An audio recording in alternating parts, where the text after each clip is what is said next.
Olá, saudações filosóficas a todos aqueles que nos acompanham aqui no canal. Eu sou o professor Cleiton e eu gostaria de convidar vocês a mais um debate, a mais uma análise aí sobre a questão do marxismo. Bom, pessoal, hoje eu gostaria de trazer aqui a discussão em torno da questão da crítica marxista à propriedade privada, a crítica marxista ao capitalismo que ele faz, a tão famosa e crítica ao capitalismo e tão mal compreendida, né? Então hoje eu gostaria de trazer essa discussão, de iniciar essa discussão aqui sobre a questão do modo de produção, a crítica ao capitalismo e a questão da propriedade privada, ou seja, e também falando sobre a respeito da questão da revolução socialista, né? Que o Marx defende aí, que o Marx ele vai iniciar, ele vai defender a ideia de que o processo de tomada de poder pelo proletário ele se daria através da Revolução Socialista. E muita gente não entende o que é a Revolução Socialista, né? Há uma péssima compreensão do que o Marx fala sobre do que seria a Revolução, né? Então, ao discutir e analisar com algumas pessoas, né, aquele debate saudável, até mesmo em algumas aulas minhas, eu percebo que muitos dos meus alunos, ou muitas pessoas que a gente acaba discutindo sobre a questão da revolução, acaba tendo uma péssima compreensão do que é a revolução. Ou seja, a revolução socialista, o Marx ele não previa uma revolução através da luta armada, através da violência. Então, o socialismo, a tomada do poder pelo proletário, ele não se daria através da violência, através da violência mesmo, né? da violência da luta armada, você pegar em arma, você praticar o terrorismo, não é isso, o Marx não falava disso. Ele previa uma tomada de consciência do proletariado, da classe trabalhadora. Então, a gente vai entender, para a gente entender o processo de crítica ao capitalismo do Marx, nós temos que entender o processo ao qual ele vivia, né? O processo ali, a realidade, a sua contemporaneidade, a sua realidade, o seu processo histórico, as situações que fizeram com que Marx tomasse essa posição de um revolucionário, de uma pessoa crítica. Ele vem com aquela dialética dele, né? A dialética crítica, mas a dialética dele é dialética diferente, totalmente diferente do Hegel, né? A dialética marxista é uma dialética totalmente crítica, racional e conscientizadora, né? O Marx escreve isso, ele fala isso lá na sua crítica à filosofia do direito a Hegel, né? Então, o que o Marx faz?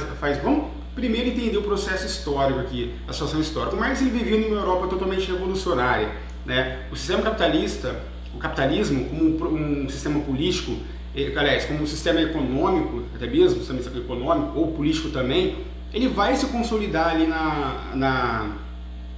no século XIX, através das várias da revolução, no caso da revolução industrial, na Inglaterra, a França também, ela é um país ali mais desenvolvido do que a Alemanha, ela é muito mais desenvolvida, né? Então a Inglaterra, como uma grande potência mundial, uma grande potência econômica, ela vai ali, o Marx vai perceber que havia ali uma grande exploração da classe capitalista, da burguês. Então, havia ali surgido uma grande revolução da burguesia, né? Anteriormente ao processo de revolução industrial, a burguesia ela passou por um processo de revolução. Ocorreu uma revolução burguesa ali contra o feudalismo, né? E mal a burguesia se consolidou no poder, se consolidou no caso ele como uma classe hegemônica, uma classe dominadora, e aí ela se vê ameaçada por uma nova classe que estava surgindo, que seria o proletariado.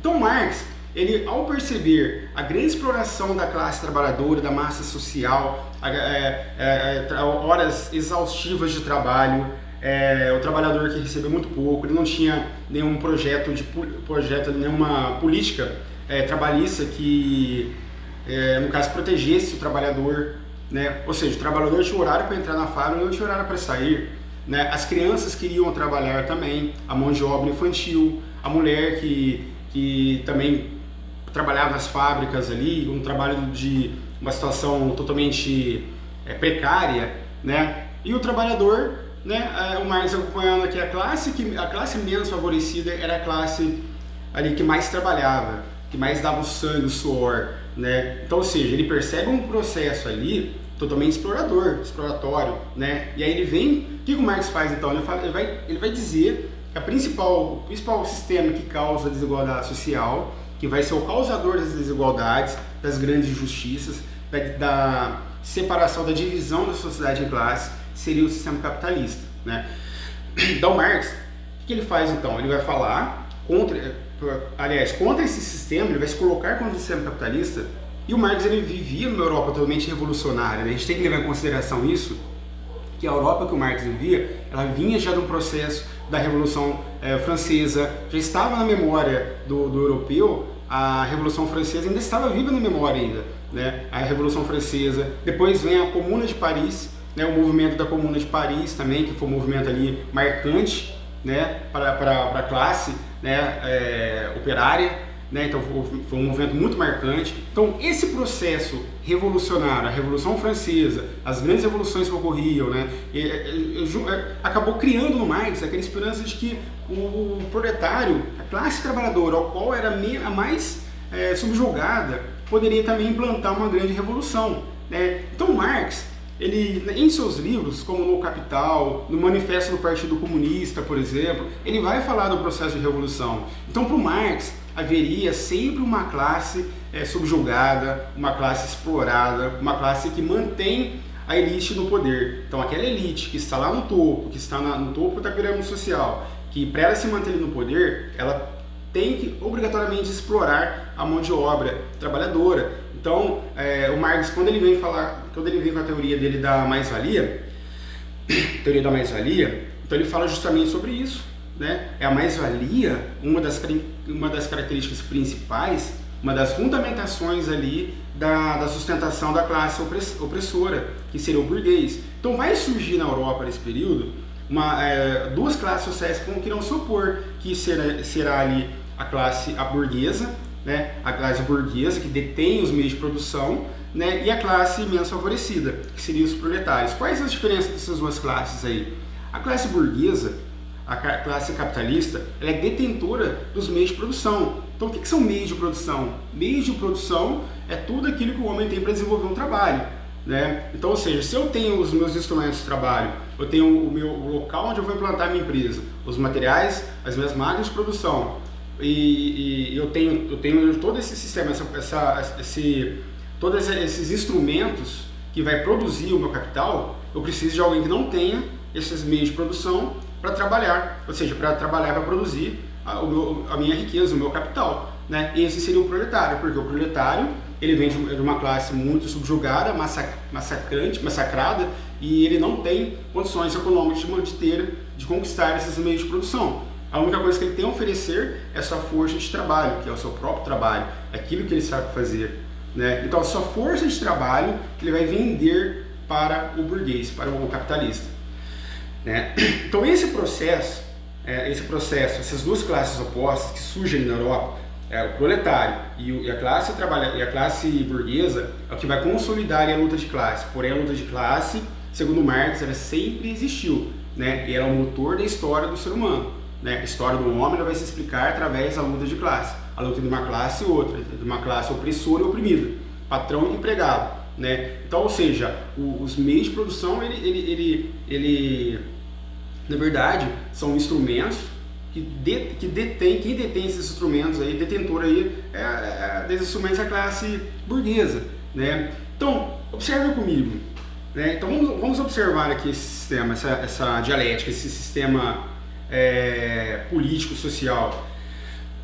A pessoa, o cidadão, ao trabalhar na fábrica, ao ir para a fábrica trabalhar, ele acaba produzindo horas muito mais além daquilo que ele levaria para produzir o seu salário. Então, se o trabalhador ele leva, 4 horas para produzir o seu salário, para produzir uma mercadoria, que produz toda a sua mercadoria mais o lucro ali do patrão, ou seja, ele vai, na verdade, ele ainda vai protelar ainda o tempo dele na fábrica. Por quê? Porque ele vai ficar ainda além desse tempo trabalhando, né? E todo esse tempo excedente é o que o que deixa de ser pago para o cidadão, né? Ou seja, o que é tomado ali pelo capitalista. Então Marx ele percebeu que essa injustiça, que essas desigualdades, essas injustiças, elas deveriam ter um fim, né? Então ele defendia ali o fim do sistema capitalista, justamente porque o sistema capitalista era um sistema opressor, né? Então ele previa ali uma grande revolução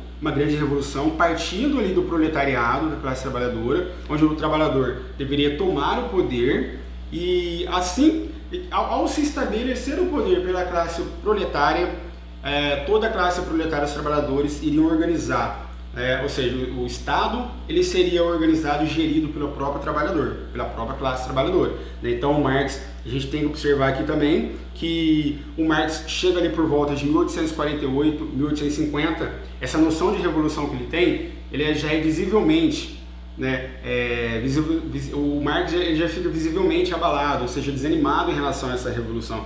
Totalmente decai visivelmente essa esperança da revolução, porque o processo revolucionário ele parte através na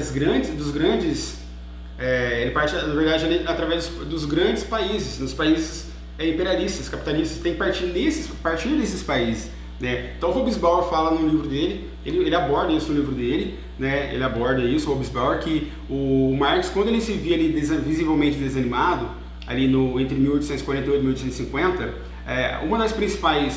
um dos principais motivos por esse desânimo em relação à revolução, porque o Marx esperava que a revolução fosse partir desses países mais envolvidos, tipo França, por exemplo, França, a própria Inglaterra, porque são países detentores do poder econômico, onde o proletariado deveria tomar sua posição, tomar o poder, implantar o socialismo e gradativamente esse sistema fosse implantado nos demais países também, porque a Alemanha, comparada a esse período, era uma Alemanha totalmente atrasada e comparada, a gente está falando em relação à Alemanha, à França e à Inglaterra, né? Então a gente tem que perceber que os conceitos históricos por trás do pensamento do Marx. Então, por que o Marx ele fica visivelmente abalado em relação a isso? Ele perde essa esperança que a revolução poderia acontecer naquele período dele, ou seja, um período mais próximo, justamente devido à crise do capitalismo que ocorreu, a primeira crise capitalista que ocorre na Europa, né? Então, ou seja, não tem para ele como ocorrer uma revolução diante de uma crise capitalista, né? Então ele previa essa crise foi o que deixou Marx abalado, né, em relação à questão da revolução. Então, o que é revolução? O processo revolucionário ele ocorre a partir de uma mudança global, né? Uma mudança global, uma mudança de estrutura total na sociedade, né? Então, Marx, quando ele defende essa questão da revolução, ele previu o quê?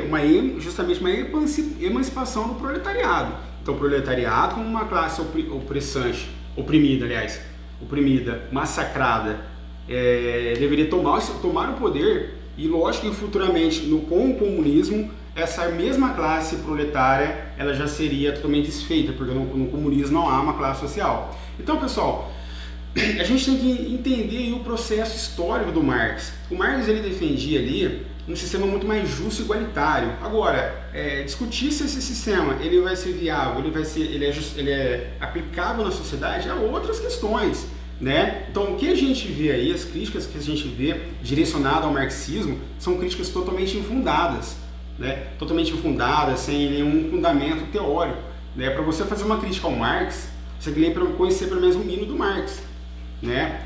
O mínimo do pensamento do Marx. Então, a gente vê críticas direcionadas ao pensamento dele totalmente infundadas, né? Totalmente infundadas. Tem um padre Paulo, se não me engano, que eu acho que ele é especialista em criticar o Marx, desconstruir o pensamento do Marx, né? Mas em que base?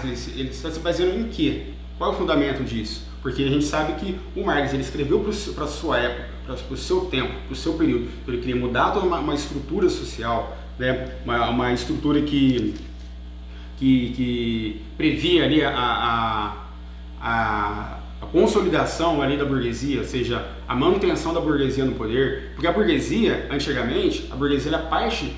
Ela se consolida, chega ao poder, ela se estrutura economicamente na sociedade a partir de uma revolução também do feudalismo, né? Então, a partir dessa revolução burguesa do feudalismo, desenvolvimento do capitalismo, né? E o surgimento das indústrias, aí, do processo industrial, a mudança totalmente de produção de produtos, que antigamente era feito na própria oficina do cidadão, né? Ou seja, a partir do momento que a pessoa perde, que o cidadão perde essa autonomia de produzir um produto, ele passa, e na sua oficina, ele passa a ser produzido na fábrica, toda essa mudança, o desenvolvimento do capitalismo e a consolidação da burguesia, ela vai fazer com que a burguesia ela também seja uma classe opressora, que para eu me manter no poder, eu tenho que oprimir. Nós sabemos que o capitalismo hoje, ele realmente é um sistema que existe, é um sistema que está aí, que o mundo hoje é capitalista, né? A gente pode dizer que o mundo global, com a globalização, a gente observa a globalização em que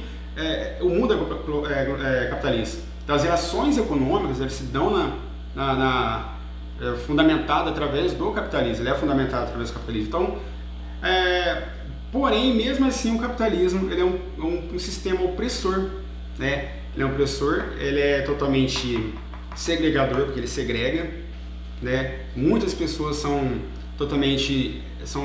massacradas pelo capitalismo, é lógico que tem questionamentos aí, mas a meritocracia, mas o que a gente não pode deixar de afirmar e de ter clareza é que o capitalismo, apesar de que eu acreditar que ele não virá um outro sistema que irá substituí-lo, eu não vejo outro sistema, comunismo, socialismo aí nunca foi implantado, né, de fato, né? Então por isso que é importante a gente discutir, ou seja, será que as críticas direcionadas ao Marx, elas são realmente, elas têm fundamento?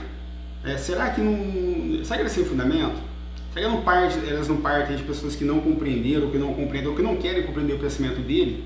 Ou será que o sistema acaba rejeitando o Marx, porque o Marx ele tem um processo, um pensamento, uma filosofia totalmente revolucionária mesmo, que ela vai no cerne do problema, do questionamento, ali no cerne do problema social mesmo, ou seja, vamos pegar o capitalismo, vamos analisar o capitalismo, pessoas aí que são totalmente excluídas aí, né? Existe uma lacuna social muito grande, gigantesca entre as classes sociais, né? Então será que esse sistema realmente ele é eficaz de fato 100%? A gente pode colocar que ele é eficaz para alguns casos, mas será que ele é 100%? Então, ou seja, o Marx ele escreveu para uma época dele, né? Ou seja, o que veio depois dele, lógico, justamente teve muitas influências. O Marx ele influenciou o século XX, né, a Revolução Russa, a escola de Frankfurt, né, com a teoria crítica. A gente não pode tirar o mérito das influências do Marx, mas o problema é quais os direcionamentos que foram dados às suas ideias, né? Esse é o problema, porque as pessoas confundem o que é de Marx e o que é pós-Marx, né? E isso deve ser separado. A Revolução Russa, ela implantou um sistema ali, tentou implantar um sistema, uma revolução socialista, porém, o que nós assistimos, o que nós vimos ali com a história da Revolução, o que a história da Revolução Russa nos mostra, principalmente com Stalin, é uma ditadura, né, totalmente violenta. Então não é o marxismo proposto, não o socialismo, o comunismo proposto por Marx, ok? Pessoal, eu espero vocês para o próximo vídeo. Obrigado por ter assistido. Qualquer questão, qualquer questionamento, qualquer crítica construtiva, qualquer debate, nós iremos continuar ali nos comentários aqui no vídeo, no canal e também no Facebook, ok? Visitam também nosso perfil no Instagram, @filosofiaperipatética, tem muitas novidades também por lá, e não esqueçam de curtir e compartilhar nosso vídeo, de se inscrever no nosso canal. Importante, interessante também, é importante lembrar que para vocês receberem as notificações dos vídeos que são colocados, vocês têm que clicar no sininho, né, e ativar as notificações. Um abraço e até a próxima.